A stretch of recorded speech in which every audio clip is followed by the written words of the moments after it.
العالمين والعاقبة للمتقين والصلاة والسلام على رسوله الكريم. محترم حضرات، ہم آپ سے لگاتار درس حدیث کر رہے ہیں اور آج اس کا درس نمبر 87 ہے 87. بسم اللہ الرحمن الرحیم. عن ابی موسیٰ الاشعری رضی اللہ تعالی عنہ قال النبي صلى الله عليه وسلم ما أحد أصبر على أذى سمعه من الله يدعون له الولد ثم يعافيهم ويرزقهم. رواه البخاری. بخاری کی روایت ہے.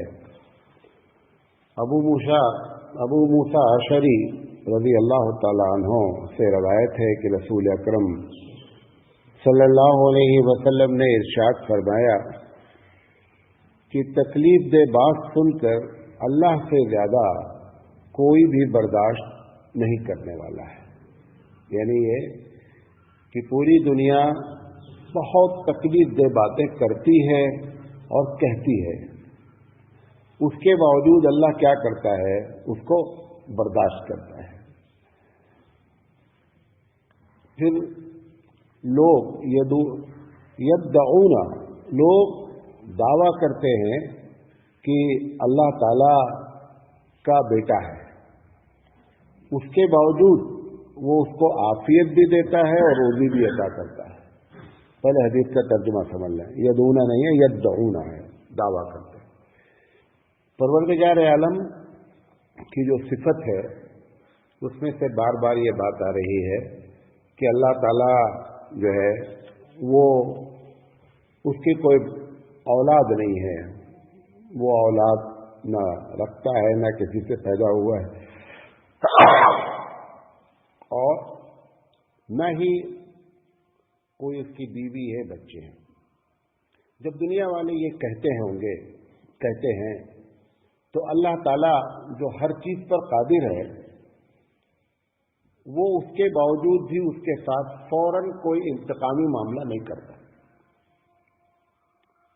مسلمان اس بات کے لیے اندر سے جب وہ دیکھتے ہیں اسلام کے خلاف کوئی بولتا ہے، کوئی کرتا ہے، اب جیسے کل بابری مسجد میں تمام لوگوں کو بری کر دیا گیا، تو ایک بڑا طبقہ مسلمانوں کا چاہتا ہے کہ اللہ کچھ اپنا چمتکار دکھلا دے. چاہے وہ بولے چاہے نہ بولے، وہ چمتکار کا انتظار کرتا ہے. یہ بابری مسجد میں جن لوگوں کو بری کر دیا گیا وہ تو چھوٹا سا واقعہ ہے. پروردگار عالم کو ڈائریکٹ اللہ نام لے کر کے لوگ کیا کرتے ہیں؟ گالی دیتے ہیں، ڈائریکٹ دیتے ہیں. اللہ تعالی جب ایک بندہ خاص کر مسلمان جب یہ کہتا ہے اور روز کہتا ہے کہ ہم اللہ تیری عبادت کرتے ہیں، اور جب وہ جا کر کے آدمی کے سامنے، درخت کے سامنے، قبر کے سامنے سجدہ کرتا ہوگا تو پروردگار عالم کا غصہ کتنا ہوتا ہوگا. تو آپ اسی کو نہیں دیکھیے چمتکار، اپنی زندگی دیکھیے کہ ہم نے جب رشوت لیا، دیکھیں ہم نے جب رشوت لیا اس وقت بھی تو چمتکار ہمارے ساتھ بھی دکھلا کر کے ہمیں اسی وقت نتی پکڑ کے مار دیتا. اس وقت آپ کو بھی تو چھوڑا ہے. اگر اس نے اڈوانی کو چھوڑ دیا ہے تو آپ کو بھی روز چھوڑ رہا نہیں چھوڑ رہا. بھائی نماز فرض ہے نا، نماز فرض ہے. فجر میں پوری دنیا میں کتنے لوگ نماز پڑھتے ہیں؟ 10% بھی نماز نہیں پڑھتے فجر کی. ویسے ہی پوری دنیا میں 10% نمازی ہیں.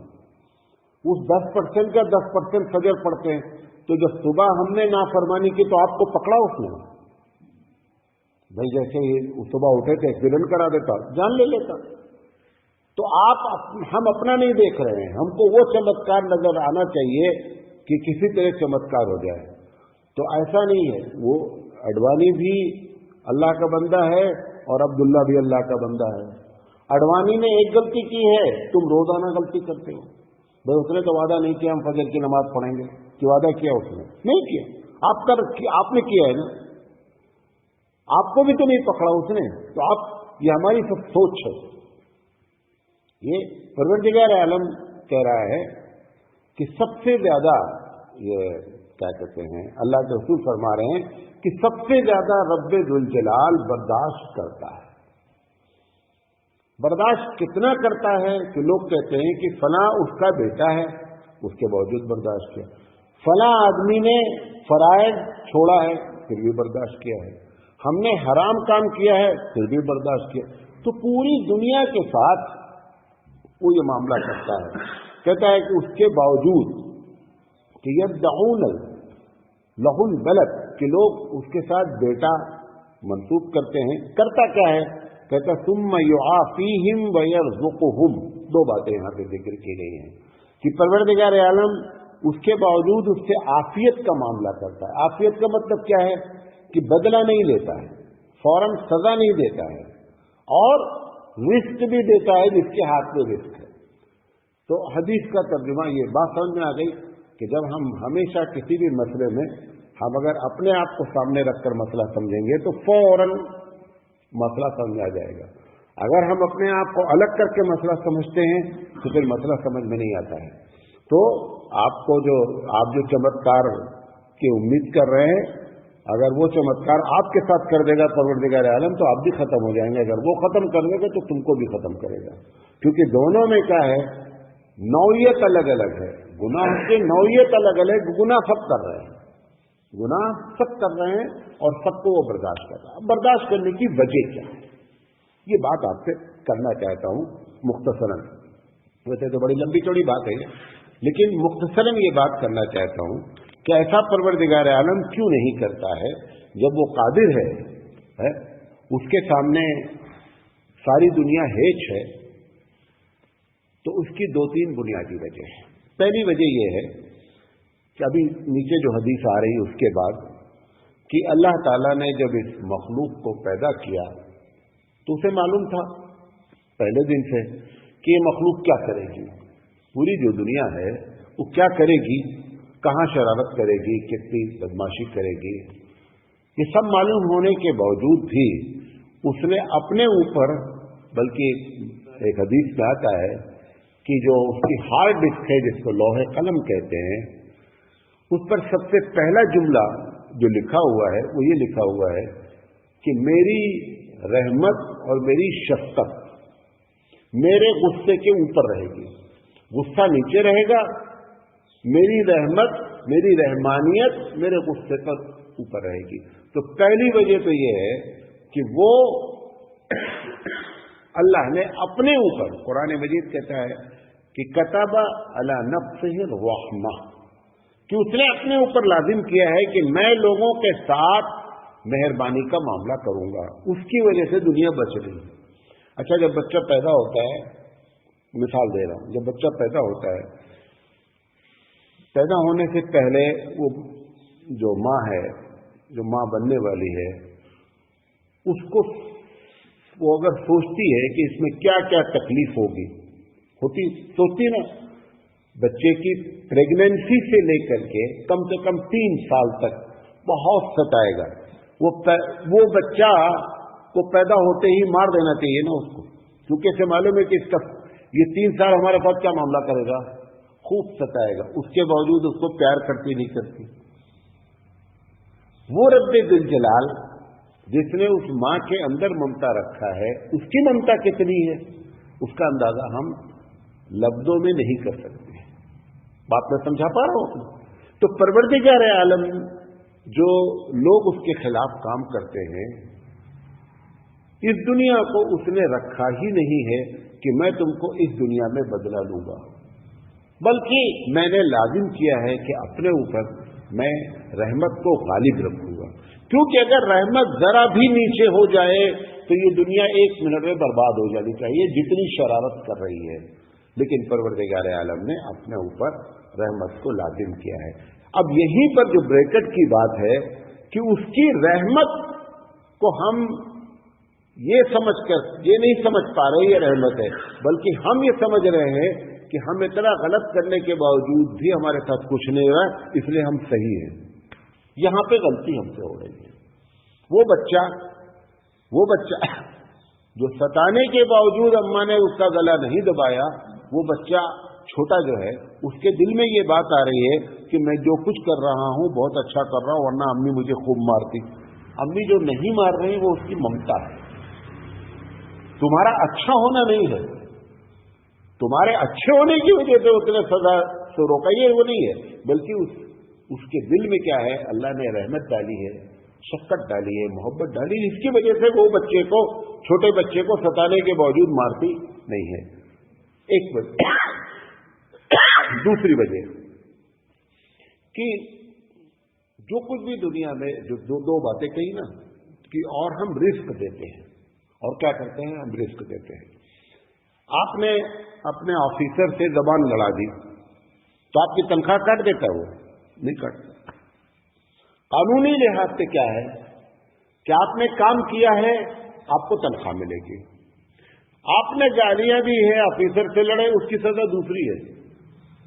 8 گھنٹے جو آپ نے رادا ہے، وہ 8 گھنٹہ رادنے پر آپ کی تنخواہ بنی ہے، لہذا وہ تنخواہ نہیں کاٹتا اپنے غصے کی وجہ سے، وہ دوسرا ایکشن لیتا ہے. یہ جو روزی کا معاملہ ہے، پروردگار عالم اس کی بہت سی وجوہات ہیں. روزی کا ایک طریقہ سبب ہے کہ آپ سبب اختیار کریں گے تو پروردگار عالم روزی دے گا. یہ ایک نظام الہی ہے. کبھی کبھی ایسا کرتا ہے، اب یہ بتانے کے لیے دنیا والوں کو کہ میں نظام میں نے ہی بنایا ہے، لیکن میں نظام کا پابند نہیں ہوں. قانون میں نے بنایا ہے، لیکن یہ کہ آپ بولیں کہ جب اللہ قانون بنایا تو اللہ ہی اس قانون کا پابند ہے. بادشاہ لوگ قانون بیٹھ کر بناتے ہیں، لیکن وہ قانون سے اوپر رہتے کہ نہیں رہتے ہیں؟ وہ قانون سے اوپر رہتے ہیں.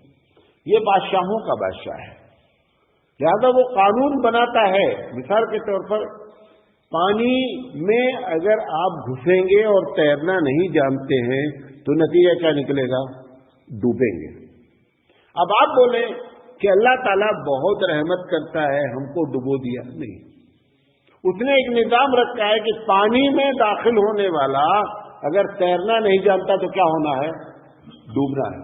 کبھی کبھی ایسا بھی کر دیتا ہے کہ پانی میں داخل ہونے والا تیرنا نہیں جانتا ہے، لیکن اس نے آپ کو بچا لیا.